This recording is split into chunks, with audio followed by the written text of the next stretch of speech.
There was a big study that came out from Super Data Research that said roughly 81% of all revenue coming into esports right now is sponsorship based, and it's led a lot of people to ask, is this something that's sustainable for the industry overall? So first I'll ask you guys, from your experience as team owners, is that about right? Does it seem about that, like 80%, and I'm not looking for you guys to divulge your full financial figures or anything, but is sponsorship that heavy with what you guys do, and is that sustainable for esports? You know, I really just want to start out saying, in general, when it comes to the business of esports, I'm incredibly bullish. You know, I've been doing this song and dance for 12 years, as they say, and I've never been more optimistic than I am right now.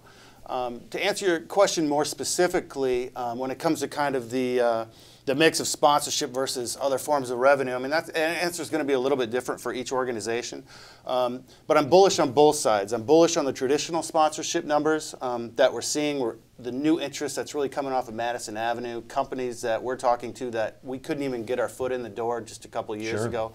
And I think that's incredibly exciting. But even more exciting to me, and I think Steve will probably agree, are new forms of revenue, at least in the team model, that are helping us expand our businesses. In-game sales with Valve that we were discussing before the show started, sticker sales, future revenue share with leagues, and we can discuss that a little bit later. But for the first time really in esports history, we're not going to be so forced to rely on sponsors. Is that always going to be a big chunk of our revenue? Absolutely. I mean, you know, we're advertising at the end of the day like most major sports, right?